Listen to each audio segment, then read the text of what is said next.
जय Hind friend. So class हम start कर रहे हैं और इसमें इस क्लास को इस चैप्टर को हमने कई बार डिस्कस करने का प्रयास किया, बट ठीक है भाई, आती जाती रहती हैं परेशानियां, इनका क्या करना है। बस इनसे लड़ते रहना है और आगे बढ़ते रहना है, सिंपल सी बातें हैं। आगे हम लोग बढ़ते हैं और देखते हैं इसमें थोड़ी सी अभी इसमें हम देखेंगे सारी चीजों के बारे में। इस चैप्टर में आपको सिंगल पॉइंट भी कहीं एक्स्ट्रा में पढ़ने की जरूरत नहीं पड़ेगी। आई होप आप लोगों ने कई बार क्लासेस अटेम्प्ट की होगी अलग अलग जगहों पर, और हो सकता है कि हमारी भी क्लास को आपने अटेम्प्ट किया हो, हमसे भी आप लोगों ने पढ़ा हो। तो एक कई चीजें वहां पे मायने रखती हैं कि भाई उस समय में हमने कैसे आपको पढ़ाया था। आप यही क्लास हमसे दोबारा कल पढ़ेंगे तो थोड़े से अलग वे में हम पढ़ा सकते हैं। जो भी रियल लाइफ के एग्जाम्पल होंगे उन एग्जाम्पल्स को हम थोड़े से चेंज कर सकते हैं। तो एक कई तरह के पैटर्न मतलब होते हैं, कई वे में हम उसको पढ़ा सकते हैं, अलग अलग एग्जाम्पल्स दे सकते हैं। ये सारी चीजें थोड़ी सी इसको आप कुछ भी समझिए, ठीक है। तो अलग अलग तरीके से इसमें बातचीत होती रहती है और स्टार्ट करते हैं हम लोग। सारी चीजें इसमें देखेंगे, बाकी तो जानते ही हैं आप लोग भी।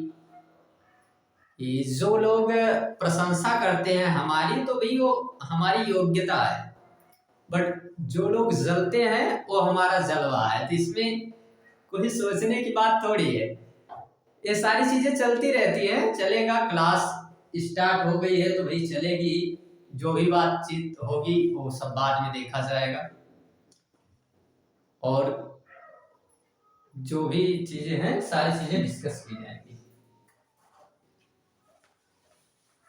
ठीक है। चलिए स्टार्ट करते हैं।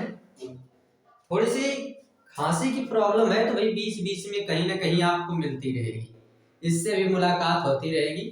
ऐसे इसके लिए तो कई सारी चीजें की जा रही है, बट अभी ये जाने वाली नहीं है छोड़ के, तो औरों की तरह तो भाई ये रहेगी, ठीक है। तो इसमें देखते हैं हम लोग। चलिए स्टार्ट करते हैं क्लास को, और क्लास भी आपके लिए हमने कुछ चीजें रखा है। क्या रखा है हमने, अभी देखो अगली क्लास आपकी अभी स्टार्ट हो रही है, ठीक है। ये सारी पीडीएफ्स वगैरह आपको हम बता रहे हैं जो, तो इसमें भी ये क्लास भी आपको मिल जाएगी कुछ ही दिनों में। एक क्लास भी आप लोगों को मिल जाएगी, इसके लिए भी हम अभी स्लाइड वगैरह यहाँ पे बना रहे हैं, ठीक है।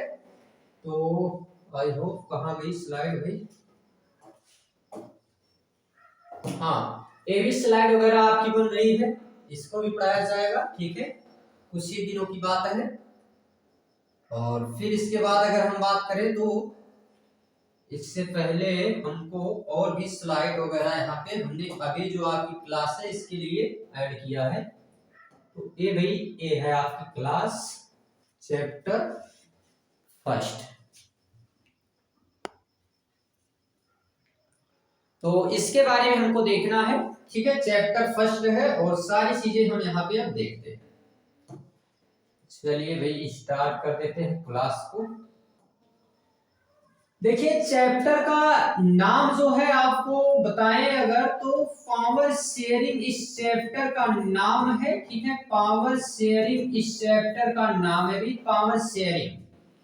बट इस पावर शेयरिंग चैप्टर में, इस चैप्टर को पढ़ने से पहले कुछ बेसिक बातें जो इस चैप्टर में दी गई हैं, एक बुक्स राइटर जो हैं ऐसा एक्सपेक्ट करते हैं, ऐसा सोच रहे हैं कि आप लोग ये सारी चीजें जानते होंगे, और नहीं जानते तो आपके टीचर जो हैं, ठीक है, वो टीचर जानते होंगे, वो आपको बताएंगे। तो भाई बता दिया जाएगा आपको।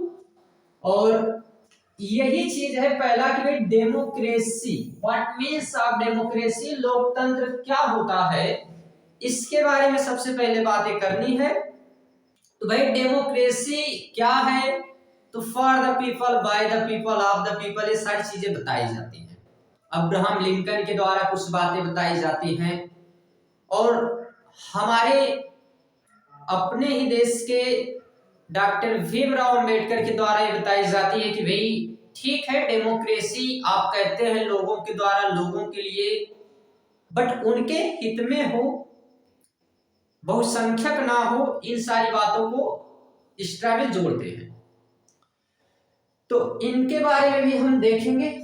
ये दो टाइप्स की होती है। आप लोग ऐसे सिंपली इसमें क्लास 9th में बहुत ही डिटेल में इसको आप लोगों ने पढ़ा होगा कि भाई किसे कहते हैं डेमोक्रेसी, बट ठीक है, हम इसको आगे समझ लेते हैं। तो डेमोक्रेसी का अभी आपको सिंपल सा मतलब समझना है कि भाई क्या होता है। तो एकदम सिंपल है कि भाई लोगों का शासन है, लोगों का शासन। और लोगों का शासन का मतलब कौन से लोग भी जो किसी भी देश में रह रहे हो, किसी भी देश का मतलब है जिस देश में लोकतंत्र की बातें की जाए, उसी देश के लोग, वहां के लोग वहां पे रह रहे हों और उनका चुनाव जो है वहीं के रिप्रेजेंटेटिव यानी कि प्रतिनिधि जो है किए हों, और इन प्रतिनिधियों का चुनाव वहां के लोग किए हों। तो सिंपल सा मतलब है कि भाई लोगों का अपने ही लोगों के ऊपर शासन हो और उन्हें हम ही चुनकर भेजो कि आप हमारे ऊपर शासन करो। बट शासन करने का मतलब ये नहीं कि अपनी मनमानी करो, हमारे हित में कार्य करो, अपने हित के लिए कार्य ना करो कि केवल अपना हित बनाओ, अपने लिए काम करो। तो हमारे लिए काम करना है, देश के लिए काम करना है। तो ये सारी चीजें एक डेमोक्रेसी में होनी चाहिए। इसी के साथ डेमोक्रेसी में यह भी बताया जाता है कि भाई अगर यहाँ के हम नागरिक हैं तो हम डेमोक्रेसी हमें अधिकार ये भी देता है कि हम डेमोक्रेसी में जो भी सरकार शासन व्यवस्था चलाने वाली है, उस सरकार की, वहां के रहने वाले, सत्ता संचालन करने वाले लोगों की किसी कमी को बताने का भी हमें अधिकार में हम बता सकते हैं कि आप ऐसा नहीं, ऐसा कर रहे हैं, आप गलत कर रहे हैं, सही कर रहे हैं। तो लोकतंत्र ही अधिकार देता है कि भाई आप हमारी भी निंदा कर सकते हो कि हम कहाँ गलत हैं, कहाँ सही है। बाकी लोकतंत्र के विपक्ष में भी तर्क दिए गए हैं जो क्लास 9th में बहुत डिटेल में बताया गया है। तो अभी तो हम क्लास 9th के उस चैप्टर के बारे में डिस्कस करेंगे नहीं, क्योंकि भी हमको तो क्लास 10th का अभी ये चैप्टर देखना है। तो इसी में हम लोग बातें करेंगे और इसी के बारे में डिस्कस करेंगे। ऐसे नॉर्मली अगर हम देखें तो डेमोक्रेसी 2 टाइप्स की होती है, 2 प्रकार का होता है लोकतंत्र भी। एक को कहते हैं हम लोग प्रत्यक्ष और दूसरे को हम लोग नाम देते हैं अप्रत्यक्ष। ठीक है, प्रत्यक्ष और अप्रत्यक्ष 2 तरह का होगा। अब प्रत्यक्ष का मतलब क्या है कि भी इनको जो हमने अभी यहाँ पे ये जो व्यक्ति दिख रहे हैं, बड़े अच्छे से व्यक्ति हैं, और ये जो व्यक्ति हैं तो इनके बारे में अगर हम बताएं आपको, तो ये यहाँ की क्या है, ये यहाँ के बड़े अच्छे नेता हैं। और इनको करना क्या है कि हम लोग जो है यहाँ पे, यहाँ की जो जनता है, ये जनता इनको मतदान करके भेजिए, वोट देके इनको भेज देंगे। ठीक है, ये पब्लिक यहाँ की क्या है भाई, ये पब्लिक ने इनको क्या किया कि मतदान किया। मतदान का मतलब अपना विचार जो था वो इनको दान कर दिया, इनको दे दिया गया, भी मतदान यहाँ पे हो गया है। ठीक, अब जो मतदान हुआ है इससे इनको जो पावर मिली, अभी इनको जो भी पावर मिली है वही पावर अब एक किसी और को शेयर करेंगे। तो चैप्टर आ गया था हमारा इसी से, पावर शेयरिंग। अब किसको शेयर करेंगे भाई, ये जैसे हमने इनको चुना है ऐसे ए किसी और को चुनेंगे, ठीक ना। ए किसी और को चुनेंगे और ए कौन आ जाएंगे, तो ए अब हो जाएंगे यहाँ पे प्रधानमंत्री, मुख्यमंत्री, ठीक है, इनका चुनाव। तो ऐसा कहना नहीं है कि ये ऐसे दिखते हैं हमारे प्रधानमंत्री जी, ऐसी बातें हम नहीं कह रहे हैं, बट ये बता रहे हैं कि भाई यहाँ पे लोगों ने चुना किसी व्यक्ति को और ये व्यक्ति अभी इनको चुन रहा है। तो फिर ये जो बने हैं अभी यहाँ पे प्रधानमंत्री, ये कैसे बने हैं, तो यहाँ पे इनडायरेक्ट रूप से। इनडायरेक्ट का मतलब है कि हमने सीधे इनको मतदान नहीं किया, इनके रिप्रेजेंटेटिव को हमने मतदान किया है, प्रतिनिधि को, जो भी उनके प्रतिनिधि थे हमने उनको मतदान किया। हमने अपना मत इनको दान किया और इन्होंने अपना मत इनको दान किया। अब ये अपना मत लगा के चाहे तो पूरे देश को चौपट कर दे और चाहे तो पूरे देश को अच्छा कर दे, इनके ऊपर की जिम्मेदारी है भाई। बट इनके ऊपर ये अकेले तो है नहीं कि अकेले कुछ कर लेंगे, इनके बस की बात तो अकेले है नहीं। तो ये भी क्या करेंगे, इनके लिए भी अपने मंत्री परिषद होते हैं, सत्ता की अलग अलग जो है विविधताएं, उसमें अलग अलग अंग हैं, तो सारी चीजें भी हम देखते हैं आगे। एक जगह का सिस्टम तो ये था कि भाई यहाँ पे ऐसे लोग रहते हैं और ऐसे यहाँ पे चुनाव किया जाता है। हमने कहा तो बढ़िया है भाई, अगर यहाँ पे ऐसे चुनाव किया जाता है तो कोई बात नहीं।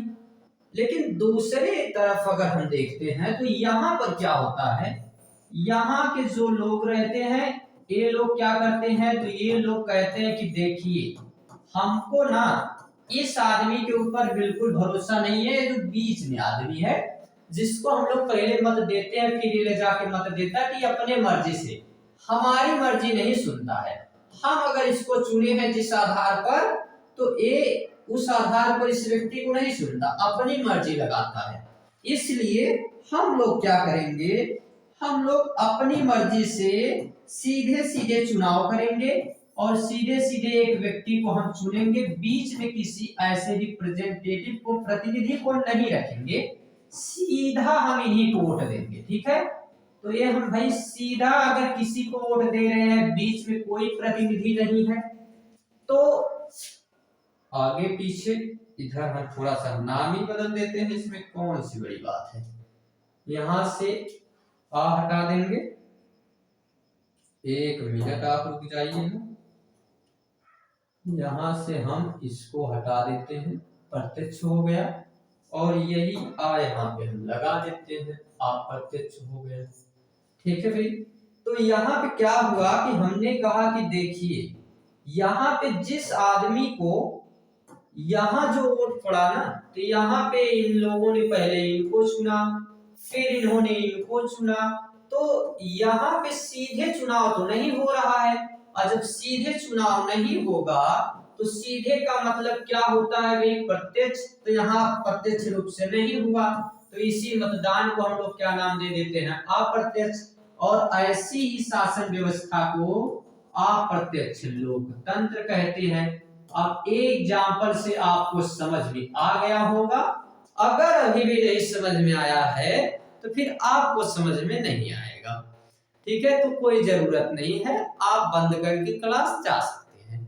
तो इतने सिंपल तरीके से अगर आपको नहीं समझ आया है तब। बाकी यहाँ पे ये जो आप लोग थे, आपके गांव वाले थे, ये अभी मतदान होने वाला है, तो इन्होंने वोट सीधे भैया किसको दे रहे हैं, ये सीधे प्रधानमंत्री को दे रहे हैं, सीधे वोट मुख्यमंत्री को दे रहे हैं, बीच में किसी विधायक या सांसद को नहीं रखते हैं। ये कहते हैं कि भाई ये लोग अच्छे आदमी नहीं हैं। तो जब सीधे मतदान करें, सीधे वोट दे रहे हैं, तो इसी को नाम देंगे हम लोग प्रत्यक्ष लोकतंत्र, ठीक है। तो प्रत्यक्ष और अप्रत्यक्ष दो सिंपल टर्मिनोलॉजी थी, यानी कि बहुत ही आसान शब्दों में यहाँ पे ये शब्दावली दी गई है। ये दोनों बातें आपको समझ आ गई होगी। आई होप आपको इसमें सारी चीजें क्लियर होंगी। तो इसी तरीके से अब इसमें हमारे देश में कौन सा मतदान होता है, प्रत्यक्ष वाला कि अप्रत्यक्ष, आप तो खुद ही बता सकते हैं। कभी प्रधानमंत्री को वोट दिए हैं? नहीं देंगे सीधा सा वोट। किसी ना किसी विधायक या सांसद को पहले दिया जाता है, फिर वो जाके मुख्यमंत्री और फिर प्रधानमंत्री को वोट देंगे। हमने तो सीधे कभी मतदान किया नहीं। तो भाई हमारे देश में कौन सा नियम चलेगा? हमारे देश में अप्रत्यक्ष लोकतंत्र का नियम चलेगा। कि बहुत छोटे छोटे देशों में प्रत्यक्ष लोकतंत्र चलता है। छोटे से देश में, कोई छोटा सा देश होगा बेचारा इतू सा देश, तो वहां पे जो है कौन सा मतदान होगा, उधर प्रत्यक्ष वाला हो सकता है। क्यों? इतनी भारी जनसंख्या है, एक साथ वहां प्रत्यक्ष वोट देने चली गई तो प्रधानमंत्री जी की हालत खराब, एक साथ वहां पे मतदान कर ही नहीं सकते हैं। ठीक है, तो ये व्यवस्थाएं अधिकतर छोटे से देशों में की जाती है जहां जनसंख्या थोड़ी कम हो। बाकी ठीक है, प्रत्यक्ष लोकतंत्र भी कोई खराब चीज नहीं है, वो भी जो है लागू किया जा सकता है। अभी क्या आ गया, अभी कहां से लिखो रहे हो तुम? तो ये सारी चीजें यहाँ पे आ गई है। आगे हम बढ़ जाते हैं, चलिए आगे देखते हैं। आगे हमें देखना है शासन व्यवस्था के अंग। ठीक है भाई, शासन व्यवस्था के अंग क्या क्या चीजें इसमें समझेंगे हम, आइए देखते हैं। तो शासन व्यवस्था जो चलती है उसके अलग अलग अंग है। जैसे पहली है विधायिका। ठीक है, विधायिका, इसके बारे में क्या समझना है, विधायिका के बारे में पहले समझते हैं। देखिए विधायिका के बारे में यह समझना है कि भाई विद्यालय था एक, ठीक है, एक विद्यालय था कोई, और ये विद्यालय हम कोई भी मान लेते हैं, ऐसा जरूरी नहीं है कि किसी का विद्यालय है, कोई भी विद्यालय भी। और इस विद्यालय में हम क्या देखते हैं कि यहाँ हमको देखने को मिलता है कि जो विद्यालय है, इस विद्यालय में जो रहने वाले लोग हैं, जो भी बच्चे यहाँ पे पढ़ रहे हैं, तो एक चीज देखते हैं क्या, एक मिनट, इन्हें देखने को मिलता है कि जितने भी यहाँ पे अध्यापक रहेंगे, जो भी पढ़ाने वाले सर जी यहाँ पे हैं, अध्यापक लोग हैं, ये लोग हमारे विद्यालय में जितनी भी बेल चलती है 1 से लेके 8 बेल तक, ऐसे सभी विद्यालय में 8 बेल चलती है, 8 बेल पढ़वाया जाता है। बस देखा जाता है कि भाई किसका सब्जेक्ट पूरा है, किसका सब्जेक्ट नहीं पूरा है। बाकी कैसा आपने पढ़ाया है इससे कोई मतलब नहीं, आपकी विषय पूरी होनी चाहिए। आपने सिलेबस कंप्लीट कर दिया है और आपका सिलेबस कंप्लीट है, बच्चे विषय पूरा कर लिए हैं, आपकी जिम्मेदारी खत्म। आपने कैसा पढ़ाया इससे कोई मतलब नहीं, क्योंकि हम प्रिंसिपल है, हमको कुछ नहीं आता तो भाई हम कुछ वहां पूछने जाएंगे नहीं। ठीक है, तो इसलिए ये सारी चीजें चलती रहती है। ये जितने टीचर थे ये बेचारे यहाँ पढ़ा रहे हैं, इनकी घंटी 1 से 8 तक, मतलब जो 1 से 8 बेल लगी है। अब इस बेल में जो बेल ए बनाया है, जो भी यहाँ पे घंटी बनाने का कार्य कर रहा है, घंटी बना रहा है मतलब एक तरीके से विधि बनाई जा रही है, काम करने का नियम कानून बनाया जा रहा है। यही नियम कानून बनाने की संस्था जो होती है, जहां नियम कानून बनते हैं, उन्हीं को हम क्या नाम देते हैं, उन्हीं को नाम देते हैं भाई विधायिका। तो जो नियम कानून को बनाए, ठीक है, जो भी नियम कानून को बनाता है उसी को हम लोग क्या नाम देते हैं, उसी को नाम देते हैं विधायिका।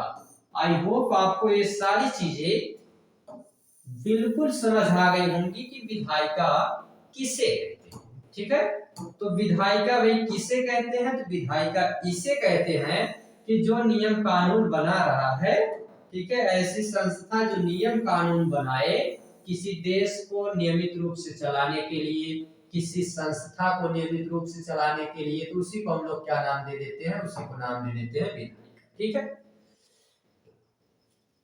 आगे यहाँ से हटने का नाम नहीं ले रहा है, तो या तो एग्जाम्पल हमको हटाना पड़ेगा या फिर बोर्ड को क्लियर करना पड़ेगा। तो चलिए ठीक है, देखते हैं क्लियर अगर होगा तो फिर हो जाएगा, नहीं होगा तो फिर ठीक है, हो जाएगा, हो जाएगा। कुछ चीजें इसमें बच जाएंगी, पूरा क्लियर नहीं होने को तैयार है। चलो ठीक है, हटा ही देते हैं, यहाँ पे रख देते हैं ये सारी चीजों को, कोई दिक्कत नहीं है। इधर हो गया विधायिका में हमने इसको रख दिया, ठीक है। ठीक, ये विधायिका का एग्जाम्पल था। आगे आप समझेंगे विधायिका क्या है, ये आपको समझ में आ गया है कि भाई कौन सी संस्था, नियम कानून बनाने की संस्था, ठीक है। आगे हमको क्या समझना है, तो आगे समझना है दूसरी जो संस्था है वो संस्था क्या है। दूसरा अंग जो है वो है कार्यपालिका, ठीक है। कार्यपालिका, कार्यपालिका, कार्यपालिका का मतलब क्या होगा। विधायिका का मतलब था विधि बनाने वाली, कानून बनाने वाली। कार्यपालिका का मतलब है कार्य को कैसे पालन किया जाए, जो भी नियम बना उसका पालन कैसे होगा, कैसे लागू किया जाएगा। तो जब भी विद्यालय में एक बेल बन गई, मेरी घंटी तो बन गई, अब इस घंटी के हिसाब से कौन पढ़ाने जा रहा है, कौन नहीं पढ़ाने जा रहा है, ये सारी चीजें लागू करवाने का जो कार्य करेगा, तो उनको तो विद्यालय में हम नाम देते हैं कि बड़े बाबू हैं वो, ठीक है, बेचारे। और यहाँ पे इनको हम क्या नाम देते हैं, यहाँ पे इनको नाम देते हैं कि ये कार्यपालिका। जो भी देश के नियम कानून को बनाने के बाद लागू करने का काम करे, उसको हम लोग क्या नाम देंगे, उसको हम नाम देंगे कार्यपालिका, ठीक है। उसको क्या कहेंगे, उसको हम नाम देंगे कार्यपालिका, ठीक। आगे बढ़े, आगे अगर हम समझें तो आगे अब एक तीसरी संस्था आती है हमारे सामने, और तीसरी संस्था क्या है, तो तीसरी संस्था के बारे में अगर हम समझे तो भाई तीसरी संस्था है न्यायपालिका। न्यायपालिका, ठीक है, ठीक है सर जी, बताइए आगे। आगे ये बताना है कि इस न्यायपालिका का मतलब क्या होता है। इसका मतलब है कि अगर कोई भी व्यक्ति, नियम तो जो बन गया, मतलब जो विधि बन गई, ठीक है, विधि लागू भी हो गई, ठीक है। मान लेते हैं कि कोई आदमी बड़ा अच्छा आदमी है बेचारा, और एक बाइक से चल रहा है, और जब ये बाइक से चलेगा तो इसको बताया गया है कि देखिए आप बाइक से चल रहे हैं, ठीक है, लेकिन बाइक चलाते समय आप हेलमेट लगा के चलिए। ये मान लेते हैं कि ऐसा नियम बना था। अब ये क्या कर रहे हैं कि भाई जा रहे हैं और ये हेलमेट भी लगाए हैं, बकायदा हेलमेट भी लगा के रखे हैं, और उसके बाद जो है हेलमेट लगाने के साथ साथ इनकी बाइक का लाइसेंस वगैरह भी है। लेकिन फिर भी इनको रास्ते में कहीं पुलिस मिल जाती है, और क्या करेगी कि भाई इनको रोक के इनका कुछ समय जाया करती है, इनको रोकेगी कुछ समय तक। इनको रुकवाने के बाद फिर बाद में ये जब पता चलेगा कि इनका लाइसेंस है, उसके बाद भी बाइक की चाबी निकाल लेना, इनको रोक के रखना, ये सारी चीजें की जाएगी। और मान लेते हैं कि इनकी बाइक यहाँ से उठवा के लेके पुलिस चौकी में भी चले गए, मान लेते हैं ऐसा हम लोग। तो यहाँ पे चीजें हमने ऐसा देखा, तो भाई इनके साथ आप बताओ कि अन्याय हुआ कि नहीं। तो जो इनके साथ अन्याय हुआ है, अब इनको न्याय कैसे मिलेगा। तो न्याय मिलने के लिए, क्योंकि तो कहेंगे कि हम विधि के अनुसार चल रहे हैं और लागू करने वाले लागू कर दिए हैं, तो न्याय कैसे मिलेगा। न्याय मिलेगा ऐसे कि अब ये कहां जाएंगे, सीधे पहुंचेंगे भैया न्यायपालिका। और न्यायपालिका पहुंचने के बाद एक क्यों गए हैं, तो न्यायपालिका जाने के बाद ताकि हमको न्याय मिले। और ये न्यायपालिका में गए और यहाँ पे इनको मिल गया न्याय, और जज साहब के द्वारा इनको न्याय मिला। और जो लोग इनको जबरदस्ती यहाँ रोके थे, ये कागज लिए थे, फिर भी इनको पीटे थे, तो इन सबको क्या मिलना चाहिए, इन सबको मिलना चाहिए भाई दंड। तो दंड भी कौन देगा, कोई दूसरा आके पीट नहीं सकता, तो न्यायपालिका ही इनको क्या सुना देगी कि भाई सजा सुना देगी, तो इनको मिल गया दंड भी। तो अब हमको समझ में आया, अच्छा ये सब बातें थी। यहाँ पे जो घंटी बजा रहा था, बना रहा था, उसको नाम दिया हमने, यानी कि जो नियम कानून बनाया उसको सर हमने विधायिका नाम दिया। जो भी लागू करवा दिया उसको हमने बड़े बाबू नाम दे दिया, मतलब कार्यपालिका। और जो भी यहाँ पे अगर इसका उल्लंघन करे तो उसको दंड देने के लिए न्यायपालिका, और अगर जो है वो सही से काम कर रहा था बेचारा फिर भी उसको सजा मिल रही थी, तो उसको न्याय दिलाने का काम भी कौन करे, न्यायपालिका। तो ये तीनों बातें आपको बड़े अच्छे तरीके से समझ में आ गई होगी, क्योंकि इससे ज्यादा सिंपल चीजें अब नहीं हो सकती हैं। तो ये सारी चीजें आपको समझ आई होगी। आगे अब हम लोग बढ़ जाते हैं, ठीक है। ये सरकार के अंग थी, शासन व्यवस्था के अंग थे। आगे बढ़े हम लोग, तो चलिए भाई आगे आ जाते हैं। यहाँ एक मिनट, खांसी है थोड़ी सी हमारे पास में। आगे हम देखते हैं, बार बार वीडियो इसीलिए बंद हो रहा है, थोड़ा सा खांसी आ रही है, उसको बंद कर दे रहे हैं, फिर उसको चालू कर दे रहे हैं, ठीक है। तो इसमें कोई दिक्कत की बात नहीं है, कुछ दिनों में सही हो जाएगा। आगे देखते हैं हम लोग। अब हम समझते हैं दो देश हैं, कौन कौन से देश हैं। दो देशों से सत्ता की साझेदारी का एग्जाम्पल हमको समझाने को एक बुक वाला आपका बताया, जो भी बुक लिखे हैं महोदय जी, उन्होंने दो ऐसे एग्जाम्पल दिए हैं, एक बेल्जियम दूसरा श्रीलंका, और उनकी राजनीतिक स्थिति, भौगोलिक स्थिति, वहां पे जातीय बनावट कैसी है, इन सब के बारे में कुछ डिस्कस करने की बात की गई है। हम भी देखते हैं और समझते हैं। सबसे पहला देश उसमें आता है बेल्जियम, ठीक है। बेल्जियम, बेल्जियम यूरोप का एक देश है, यूरोप का एक छोटा सा देश है बेचारा, छोटा सा देश है। कितना छोटा सा देश है, इतना छोटा सा देश है, इतना छोटा सा देश है कि हमारे देश में एक राज्य है जिसका नाम है हरियाणा, इस हरियाणा से भी छोटा है, ठीक है। इतना छोटा है कि एक छोटा सा देश हमारे यहाँ हरियाणा है उससे भी छोटा, ठीक है। तो काफी छोटा सा देश बेचारा, और इसका नाम बेल्जियम है। और यहाँ की जनसंख्या अगर बात करें तो जनसंख्या, यहाँ की आबादी 1.15 करोड़ है, मतलब कि 1 से 1.25 करोड़ यहाँ की केवल जनसंख्या है, बस इतनी सी जनसंख्या है, और बहुत ही कम क्षेत्रफल है इसका, लगभग हरियाणा राज्य से छोटा है। और यहाँ अगर इसके सीमा की बात करें तो कहां से कहां तक इसकी सीमा लगती है, ये सारी चीजें हम समझ लेते हैं।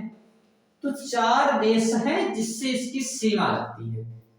तो 4 देश कौन कौन से हैं, उनके हम नाम बता देते हैं, और अभी आपको याद हो जाएंगे। याद ऐसे हो जाएंगे कि जैसे हम बता रहे हैं वैसे आपको ध्यान देना है।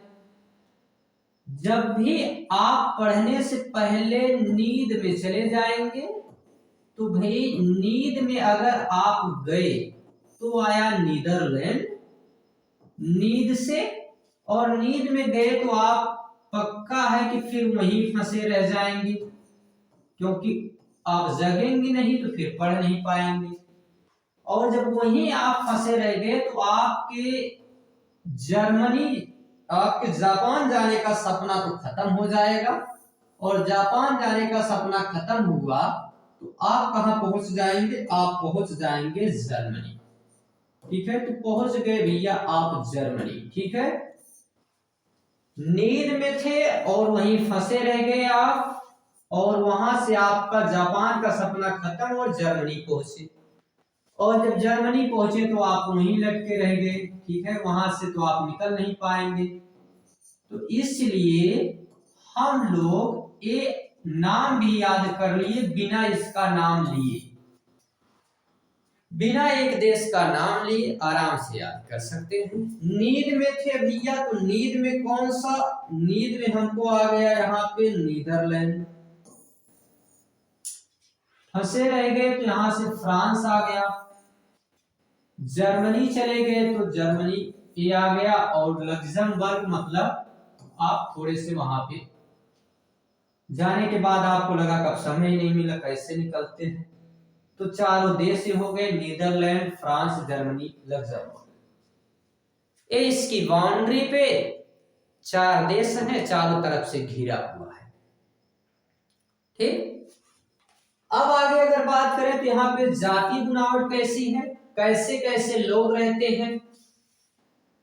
ये अपने यहाँ तो केवल कैसे कैसे लोग रहते पे मिमिक्री वगैरह लोग करते रहते हैं, ठीक है। तो ये चीजें यहाँ पे बताई गई हैं, कैसे कैसे लोग रहते हैं। तो यहाँ पे आप देखेंगे, यहाँ पे रहते हैं ऐसे ऐसे लोग कि इस भाग को नाम देते हैं फ्लेमिश। ऊपर वाले भाग को क्या नाम देते हैं, ऊपर वाले भाग को नाम देते हैं फ्लेमिश। ये ऊपर वाला भाग है, इसको फ्लेमिश कहा जाता है। और जो नीचे वाला इसके भाग है, इसका नाम दिया जाता है क्या, इसका नाम दिया जाता है वेलोनिया। वेलोनिया, ठीक है। ऊपर वाले भाग का नाम हो गया फ्लेमिश और नीचे वाले भाग का क्या नाम हो गया, वेलोनिया। तो एक कुल कितने यहाँ पे भाग हो गए, बेल्जियम के 2 भाग हो गए। अब जो ऊपर वाला भाग है ना, इस ऊपर वाले भाग में फ्लेमिश में 59% लोग रहते हैं, 59% लोग रहते हैं। और इस वेलोनिया में कुल 40% लोग रहते हैं। ठीक। ऊपर वाले भाग में 59% लोग और निचले वाले भाग में 40% लोग।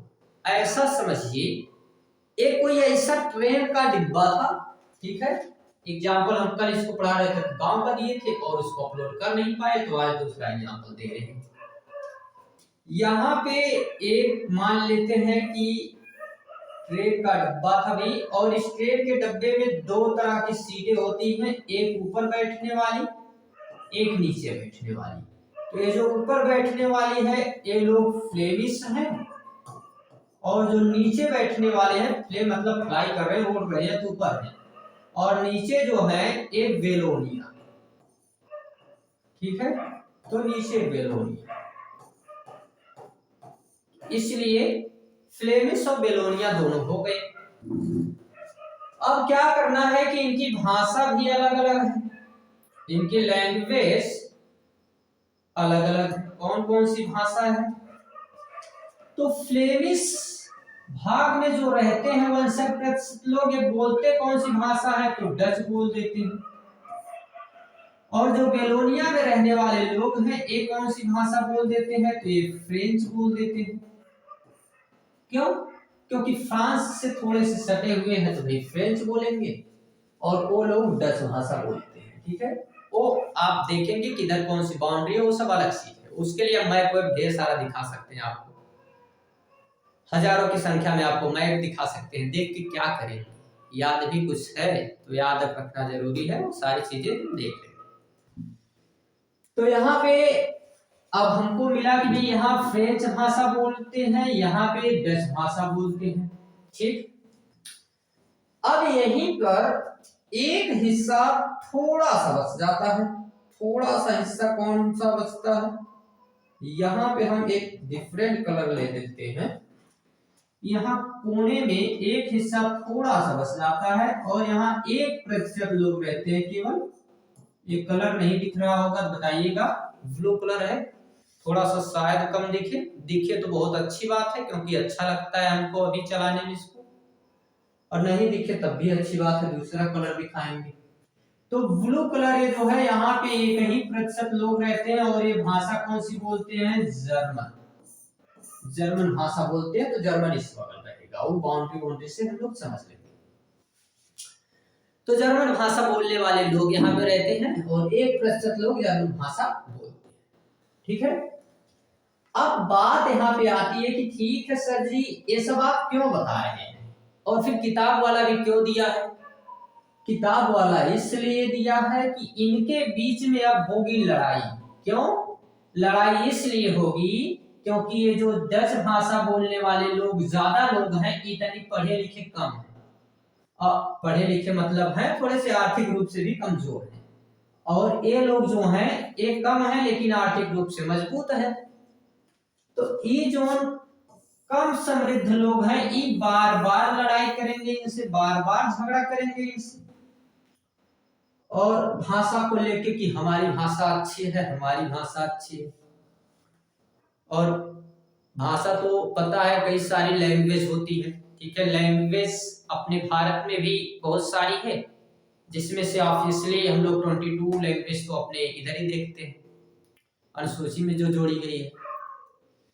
बाकी सबसे सुंदर जो भाषा होती है अगर आपको बताएं तो सबसे सुंदर एक भाषा है जिसको सबको बोलने आता है, बस वो समय समय पे बोली जाती है, और वो है मतलब की भाषा।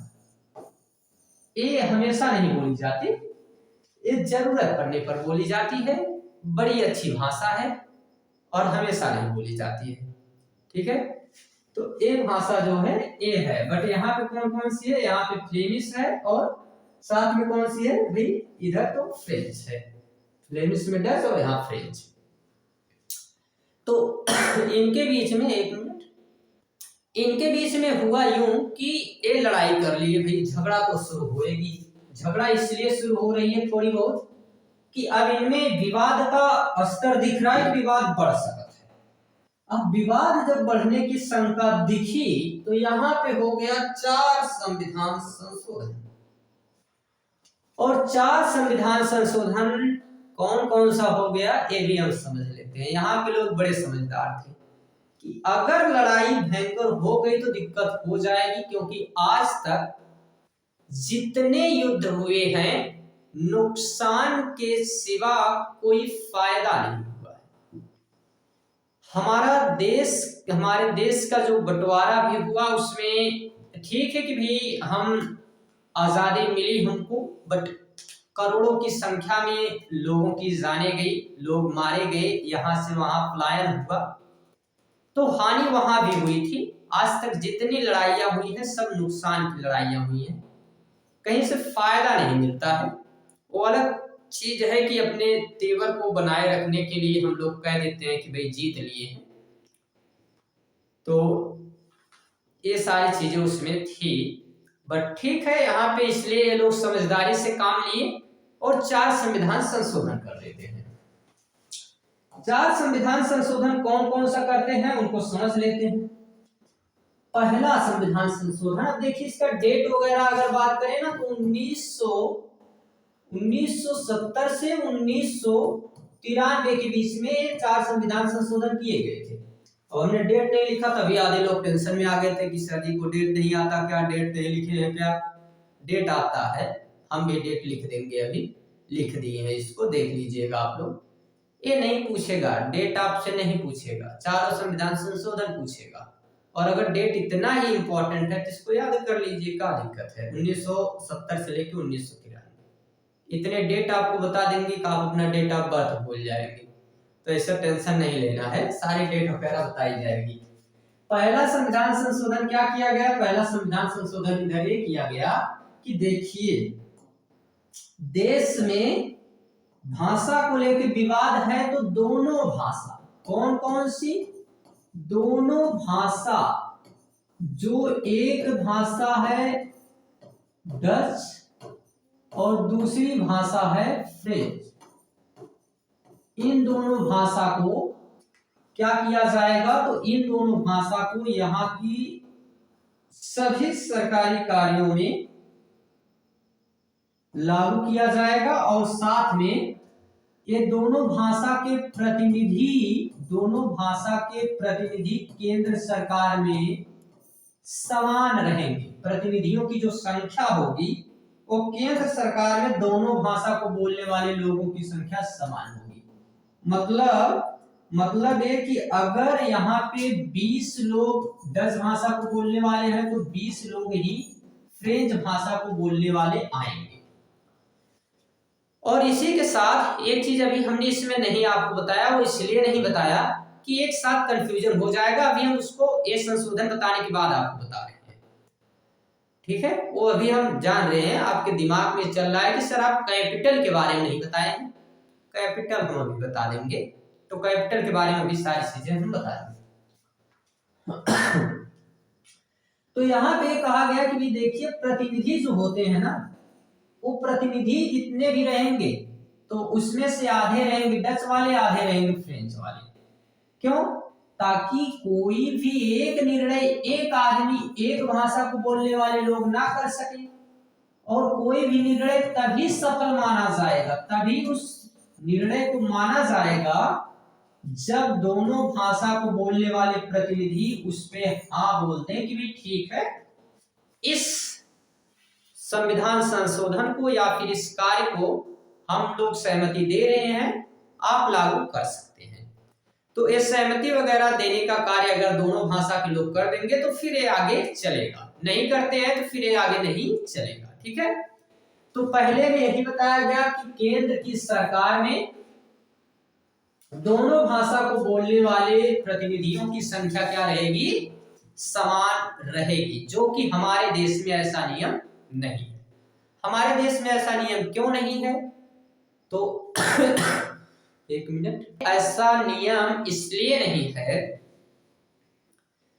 यहाँ पे हम देखते हैं कि भाई प्रतिनिधि और प्रतिनिधि से कोनो मतलब ना है। यहाँ पे चाहे जो भाषा आप बोलिए, इसमें कोई झड़प नहीं, आप कोई भी भाषा बोलिए, हम सब भाषा मानने को मंजूर है। बस आपको तनी मनी अंग्रेजी आना चाहिए। तनी मनी अंग्रेजी काहे आना चाहिए भैया? आपके वकील अंग्रेजी में बतियाएंगे, आपके जज अंग्रेजी में बतियाएंगे, आपके सामने बतिया के चले जाएंगे, आप कुछ नहीं समझ पाएंगे। इसलिए आपको इंग्लिश थोड़ी बहुत आनी चाहिए। तो इसलिए ये सारी चीजें हैं, बट ऐसा कोई रूल नहीं है। आप हिंदी बोलिए, मस्त बोलिए, कोई दिक्कत नहीं है। आपको हम हिंदी में ही पढ़ाएंगे सारी चीजें। जब भी हमको लगेगा कि इंग्लिश का कुछ पढ़ाना है तो हम इंग्लिश वाले बच्चों के लिए एक अलग से स्लाइड, एक अलग से प्लेलिस्ट चलाएंगे, उनको इंग्लिश टू इंग्लिश पढ़ाया जाएगा। उनका किताब पूरा बढ़िया से छपवा के रखे हैं हम, तो उनको भी वही बता देंगे। आपको नोट्स चाहिए तो आपके लिए भी मिल जाएगा, टेंशन नहीं लेना। ठीक, आगे देखते हैं। दूसरा संविधान संशोधन क्या है? तो दूसरा है कि जो भी राज्य की सरकार है, एक मिनट, कहाँ है तुम भाई? इधर उधर जा रहे हो। राज्य की सरकार को केंद्र की सरकार से अलग कर दिया जाए। इसका क्या मतलब है? इसका मतलब ये है कि घर पे जैसे होता है तो एक यहाँ पे सिस्टम रहता है कि एक घर के रहते हैं मालिक, ठीक है। फिर यहाँ बीच में कई लोग रहते हैं। तो कई बार क्या होता है कि ये अपने से कोई निर्णय नहीं लेते हैं, तो यहाँ पे अब इनको अलग कर दिया गया, आप अपना निर्णय ले सकते हैं। तो केंद्र सरकार जो होती है यहाँ ऊपर टॉप पे होती है, यहाँ सभी राज्य सरकारें होती हैं, यहाँ पे स्थानीय लेवल की लोकल गवर्नमेंट होती है। तो इनको इनसे अलग किया गया कि भाई आप क्या कर सकते हो, अपना निर्णय अपने से खुद ले लो, ठीक है, खुद से अपना निर्णय ले लो। तो आपको भी भाई ये अधिकार है, और वहां पर भी आप चुनाव वगैरह कर सकते हो, वहां पर भी प्रतिनिधियों की संख्या समान रहेगी, ठीक है। तीसरे संविधान संशोधन में क्या बताया गया? तो तीसरे संविधान संशोधन में बताया गया कुछ ऐसा कि यहां पर क्या होगा तीसरे संविधान संशोधन में? तो तीसरे संविधान संशोधन में क्या बताया गया है, इसको हम लोग समझते हैं। तो यहाँ पे दो तो हमने देखा कि भी एक केंद्र की सरकार और दूसरा हमने देखा एक राज्य की सरकार, ठीक है। तो तीसरे में ये बताया गया कि अब एक रहेगी सामुदायिक सरकार, ठीक है। एक सामुदायिक सरकार ही यहाँ पे बनाई जाएगी, ठीक है। एक सामुदायिक सरकार बनेगी। इस सामुदायिक सरकार मतलब लोकल गवर्नमेंट, निचले लेवल पे एक और सरकार बनेगी, ठीक है। और वो सरकार क्या करेगी, तो वो सरकार भी यहाँ पे एक काम करेगी कि आप देखिए कि अगर आपको एक लोकल गवर्नमेंट जो कि भारत में भी बनाई गई थी, तो लोकल गवर्नमेंट ऐसी ही एक बनाएगी और वो वहां पे कहा गया कि भाई अगर आपको कोई भी चुनाव वगैरह करना है तो आप यहाँ पे एक ही भाषा के लोग जो है यहाँ पे चुनाव कर सकते हैं, ठीक है। बाकी यहाँ पे जितनी गवर्नमेंट है इनमें दोनों भाषा के प्रतिनिधियों को रहना जरूरी है, बट यहाँ पे कहा गया कि केवल एक ही भाषा को बोलने वाले प्रतिनिधि यहाँ पे रह सकते हैं, ठीक है। और जो चौथा संविधान संशोधन है, अब जाके उसको हम बता रहे हैं चौथे नंबर पे, जबकि वो तीसरे पे रहता है, बट उसको चौथे पे हमने क्यों रखा, क्योंकि ये राजधानी से रिलेटेड है और राजधानी को अभी हमने बचा के रखा और राजधानी को ही अब बताएंगे और राजधानी से ही जोड़कर इसको बताएंगे। तो अभी तक में 3 संविधान संशोधन। सामुदायिक वाले में यह बताया गया कि लोकल गवर्नमेंट पे, यहाँ स्थानीय लेवल पे सरकार बनाई जा सकती है पंचायत जैसी, और इसका चुनाव एक भाषा को बोलने वाले लोग भी कर सकते हैं। चौथा संविधान संशोधन यहाँ पे क्या बताया गया था उसके बारे में आप समझिए पहले। तो चौथे संविधान संशोधन में यहाँ पे ये बताया गया कि क्या कोई प्लस स्लाइड हो सकती है क्या, एक मिनट, यहाँ पे प्लस स्लाइड हम कर देते हैं, ठीक है, आ गई है। तो प्लस इस स्लाइड में हमको और क्या देखना है, तो चौथा संविधान संशोधन के लिए हमको समझना है इसके कैपिटल के बारे में। तो ए रही कैपिटल, इसकी ए वाली है कैपिटल, यही है इसकी कैपिटल, ठीक है। और इसका क्या नाम है इस कैपिटल का, तो इस कैपिटल पे अगर हम बात करें तो इस कैपिटल का नाम है भैया, क्या नाम है, ब्रुसेल्स। इस कैपिटल का नाम क्या है, ब्रुसेल्स इसका नाम है, ब्रुसेल्स। बेल्जियम की राजधानी है ब्रुसेल्स। जैसी जाति बनावट इसके पूरे देश में है, ऐसी ही जाति बनावट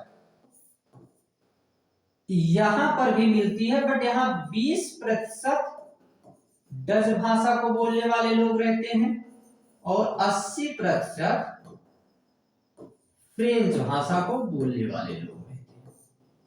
यहां का नियम अलग है, वहां का नियम अलग था। यहां पर जो वहां कम थे, मतलब वहां पर अगर फ्रेंच कम थे तो यहां भर के दिए गए हैं 80%, और वहां पे डच ज्यादा थे तो इनको थोड़ा कम कर दिया गया है 20%, ठीक।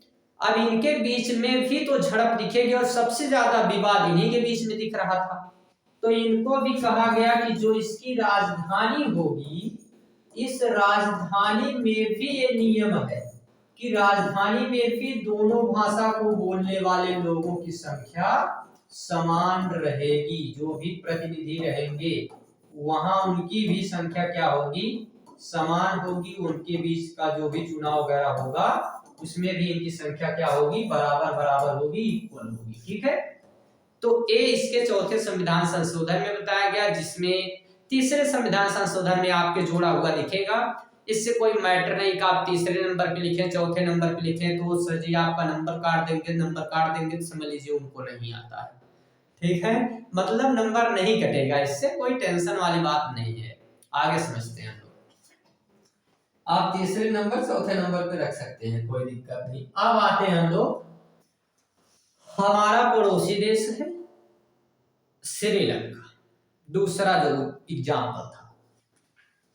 तो दूसरे एग्जाम्पल पे आता है भैया श्रीलंका। और श्रीलंका के बारे में हमको क्या देखना है, सबसे पहली बात तो एक ऐसा देश है, बेल्जियम एक यूरोप का देश था। तो भाई यूरोप का देश था, वो भी कैसा, तो वो था लैंडलॉक कंट्री, मतलब चारों तरफ देश देश थे।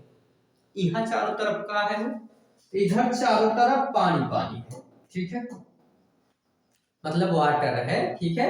चारों तरफ इसके वाटर बॉडी है, ठीक, इसके चारों तरफ वाटर बॉडी से घिरा हुआ है,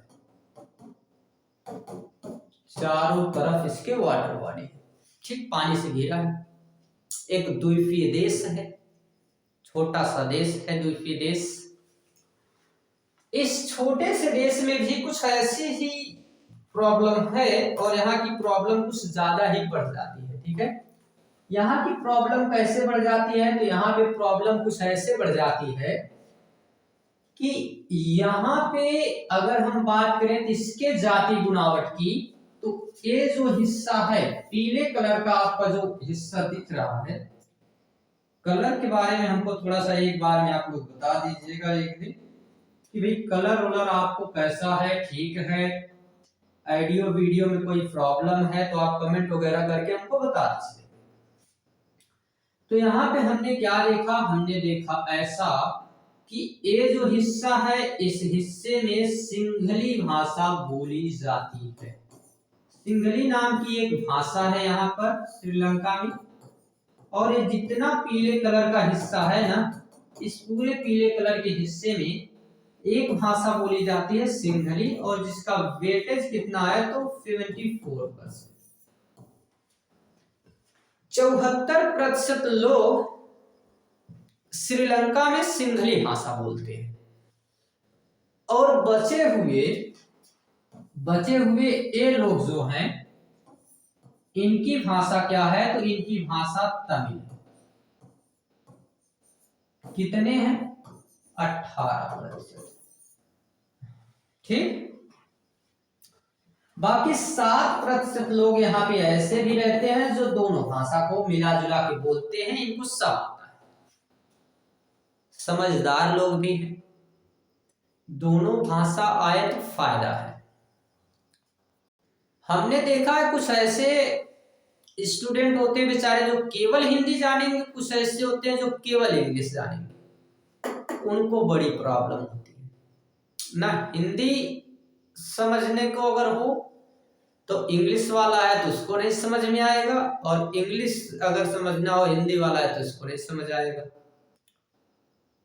तो ये बड़ी प्रॉब्लम को छोटा करने के लिए दोनों भाषा सीख लेनी चाहिए थोड़ी थोड़ी। एक ज्यादा जानते हो तो दूसरे वाली को थोड़ी सी सीख लो, ताकि उससे फायदा, कम से कम टर्मिनोलॉजी जानना चाहिए। It's a most important things. ठीक है, बहुत जरूरी चीजें हैं, उनको जानना जरूरी है।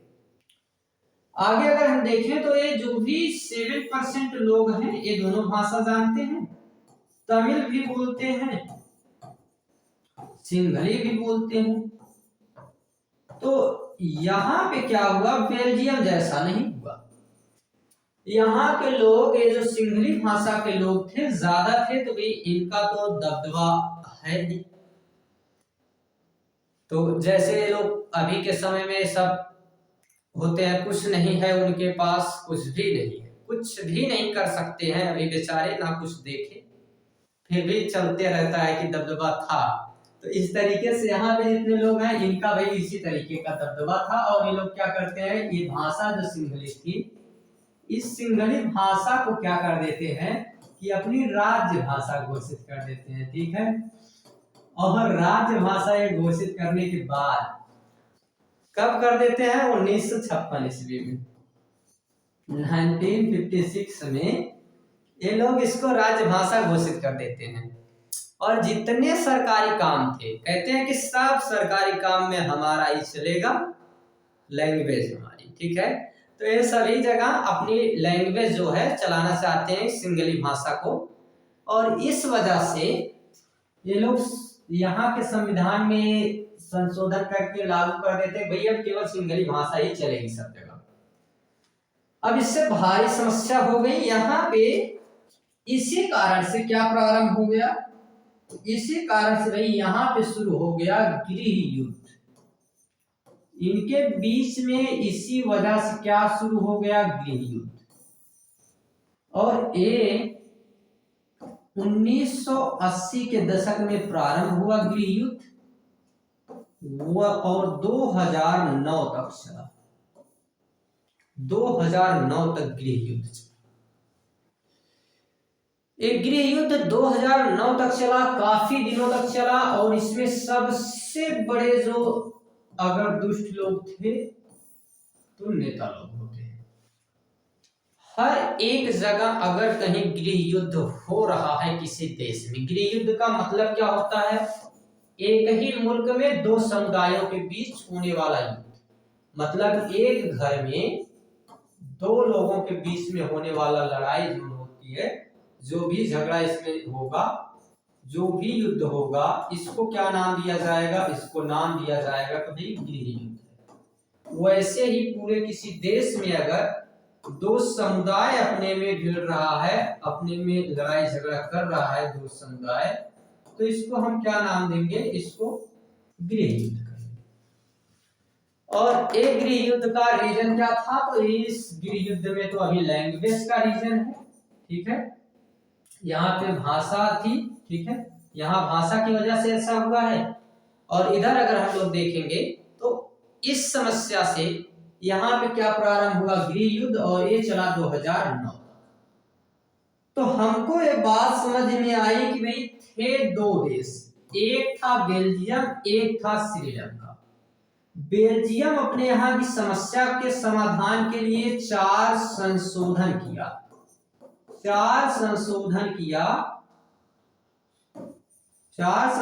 करके ये अपने यहाँ पे क्या कर दिया? तो ये समस्या को सॉल्यूशन उसका निकाल दिया। और जो भी श्रीलंका में जो थे तो ये लोग भाई कोई सॉल्यूशन तो निकाले नहीं, कोई उपाय इनको आया नहीं। ये लोग कहे कोई उपाय नहीं है, तो एक उपाय तो है लड़ाई कर लेते हैं। और वहां पे लड़ाई कर लिए और उसमें जो है अपना बढ़िया से पिटाए दोनों समुदाय के लोग, और 2009 तक चला, बाद में फिर खत्म हुआ। तो इसलिए हमको ये बात समझ में आ गई कि अब यहाँ पे हमको क्या पूछेगा किताब वाला, जो भी उसमें लिखा गया है कि भाई देखो सत्ता की साझेदारी काहे जरूरी है। मतलब बेल्जियम तो कर लिया सत्ता की साझेदारी, मतलब कि ये दो भाषा, जितनी भी यहाँ की भाषा थी, तो डच और फ्रेंच जो ये दोनों भाषा थी, इसमें क्या कर दिया? साझेदारी कर दिया, दोनों भाषा को सत्ता दे दिया, बच गया, गृह युद्ध नहीं हुआ, कोई लड़ाई झगड़ा नहीं हुई। बट श्रीलंका में ऐसा हुआ नहीं। श्रीलंका में एक आख भी हाँ थोड़ी सुनते हैं किसी का, मत सुनो, तो ये किसी का नहीं सुना और इस वजह से यहाँ गृह युद्ध हुआ। तो पूछा जाता है कि सत्ता की साझेदारी क्यों जरूरी है? तो सत्ता की साझेदारी इसलिए जरूरी है कि भैया सत्ता की साझेदारी होती है लोकतंत्र की आत्मा, ठीक है। तो इसको क्या नाम दिया जाता है? इसको कहा जाता है कि लोकतंत्र की क्या है? आत्मा है। कौन? सत्ता की साझेदारी। मतलब बहुत इंपॉर्टेंट फिनोमिना है, जरूरी चीज है, सत्ता की साझेदारी करनी ही चाहिए, ठीक है। तो इसलिए यहाँ पे बताया गया है कि लोकतंत्र की आत्मा है। अब इसमें कई तर्क दिए जाते हैं। कैसे तर्क? एक तर्क दिया जाता है नैतिकतापूर्ण तर्क दिया जाता है, जिसमें कहा जाता है कि सत्ता की साझेदारी लोकतंत्र की आत्मा है। तो ऐसे तर्क वगैरह दिए जाते हैं। आपसे पूछा जाएगा क्यों जरूरी है, तो आप बता देंगे कि श्रीलंका जैसा गृह युद्ध ना हो। बाकी सारे एग्जाम्पल वगैरह आप दे सकते हैं। इस चैप्टर में जितनी सारी चीजें थी हमने उनको कवर करने का पूर्ण प्रयास किया है। इससे ज्यादा आपको इस चैप्टर में कुछ नहीं देखना है। हाँ, अगर आप देखना चाहते हैं, अगर बाय दफे हमारे होमवर्क वाला फीचर कुछ लेकर आता है तो इसमें हम आपको बता देते हैं। ये तो अपने यहाँ के संविधान संशोधन के बारे में बात कर रहा है, अभी इस पे हम नहीं चर्चा करते हैं। लोकतंत्र में सत्ता का अंतिम स्रोत किसको कहा जाता है? भाई लोकतंत्र में सत्ता का अंतिम स्रोत कौन है? तो जनता रहनी चाहिए, ठीक है। ये ऐसे आपको क्वेश्चन आंसर भी मिलते रहेंगे, हम होमवर्क आपको देते रहेंगे। बेल्जियम की राजधानी क्या है? तो भाई ब्रुसेल्स है, ठीक है। संविधान संशोधन की प्रक्रिया भारतीय संविधान के किस अनुच्छेद में वर्णित है? तो भाई 368 में वर्णित है। श्रीलंका में गृह युद्ध का मुख्य कारण क्या था? तो भाषा और जातीय संघर्ष था, ठीक है। लोकतंत्र का कौन सा रूप प्रत्यक्ष रूप से लोगों द्वारा निर्णय लेने की अनुमति देता है? तो यहाँ पे हम क्या कह सकते हैं? यहाँ पे प्रत्यक्ष लोकतंत्र तो प्रत्यक्ष ही रहेगा। बेल्जियम मॉडल में कौन सी सरकार केंद्र और राज्य के अलावा मौजूद थी? तो भाई सामुदायिक सरकार। भारतीय संविधान में अब तक कितने संविधान संशोधन हो चुके हैं? तो 100 से ज्यादा, ठीक है। श्रीलंका कब स्वतंत्र हुआ? 1948 में। लोकतंत्र में एक व्यक्ति एक वोट एक मूल्य का क्या अर्थ है? तो इसका अर्थ है कि समान राजनीतिक अधिकार होगा। ठीक है भाई। बेल्जियम में अपनी भाषाई समस्याओं का समाधान किस सिद्धांत पर आधारित है? तो अपनी इसमें क्या है, तो इसमें हम कह सकते हैं कि संघात्मक व्यवस्था पर आधारित होना चाहिए। शक्तियों का बंटवारा, शक्तियों का बंटवारा। ठीक है। लोकतंत्र की ये 3 मुख्य विशेषताओं का वर्णन लिखिए, आप लिखेंगे। संविधान संशोधन की आवश्यकता क्यों महसूस हुई? आप लिखेंगे। बेल्जियम में सत्ता के बंटवारे के मॉडल को स्पष्ट कीजिए, आप लिखेंगे। श्रीलंका में सिंघली और तमिल के बीच संघर्ष का मुख्य कारण क्या था? लिखना है। लोकतंत्र में जवाबदेही, जिम्मेदारी, ये सारी चीजें आपको लिखना है। ठीक, लिख लेंगे। बहुत बहुत धन्यवाद, इसको लिखते रहिएगा। और हम लोग इस चैप्टर में सारी चीजें कंप्लीट कर चुके हैं। क्या क्या हमने देखा भाई? लोकतंत्र पढ़ा हमने लोकतंत्र के बाद क्या पढ़ा? तो हमने इसमें पढ़ा कि शासन की व्यवस्थाएं, हमने इसमें पढ़ा कि भाई बेल्जियम के बारे में, हमने इसमें पढ़ा दोनों जो 4 संविधान संशोधन हुए। फिर हमने राजधानी के बारे में भी पढ़ा, श्रीलंका के बारे में हमने देखा, गिरिज युद्ध के बारे में हमने देखा, क्यों जरूरी है हमने देखा। तो ये सारी चीजें हमने इसमें डिस्कस किया है। ये सब कुछ आपको पीडीएफ फॉर्मेट में मिल जाएगी, आपको हम शेयर कर देंगे। बस आप लोगों को कुछ जरूरी काम करना है। टेलीग्राम चैनल हम बना रहे हैं सुजीत कोचिंग क्लास के नाम से, वहां पे जुड़ना है और वहां पे आपको सारे पीडीएफ वगैरह मिल जाएंगे। ठीक, बाकी चैनल पे आप लोग नए हैं तो ये सारी चीजें आप जानते होंगे। ठीक है, और नहीं जानते हैं तो अपना काम करना है। ठीक है, क्योंकि भाई चैनल नया है तो ये चीजें हम हर वीडियो में शुरुआती में या फिर अंत में आपको ये बताते नहीं कि सब्सक्राइब वगैरह क्या क्या करना है, कैसे करना है। आपको देखना है तो आप सारी चीजें करते रहेंगे और करेंगे आप लोग। कुछ भी चीजें पसंद आई हो इसमें से पढ़ाने में, कोई भी चीज अच्छा लगा तो आप लोग कर दीजिएगा। बाकी ठीक है, क्योंकि थोड़ा सा हम लोगों को कुछ नहीं होता, उससे कुछ जानता होता थोड़ी, बस ये है कि थोड़ा सा मोटिवेशन मिलता है कि हम लोग और ज्यादा काम करते रहते हैं। ठीक, कमेंट वगैरह, आपके कमेंट से अगर डेली आपको जितने कमेंट आपके आते हैं उसमें से 10 कमेंट अगर पॉजिटिव आने लगे ना, कि हम लोगों को काफी इससे फायदा हुआ, अच्छा पढ़ा रहे थे, इन सारी चीजों से हम लोग फिर थोड़े से मोटिवेट और हो जाते हैं और फिर से काम करने लगते हैं। तो थोड़ा सा कमेंट वगैरह आप लोग करेंगे तो अच्छा लगेगा। बाकी ठीक है, जो भी चीजें आपको कोई कमी दिखे, कोई चीज लाइट वगैरह में कोई प्रॉब्लम हो, आपको कुछ क्लियर ना दिख रहा हो, वॉइस में कोई प्रॉब्लम हो, तो आप बेझिझक कह सकते हैं। तो फिर चलते हैं, तब तक के लिए मिलेंगे फिर हम अगली क्लास में। जो भी क्लास होगी आपको अपडेट पहले ही दे दिया जाएगा शॉर्ट वीडियो के थ्रू। ठीक है, इसलिए हम शॉर्ट वीडियो थोड़े से ज़्यादा बना रहे हैं।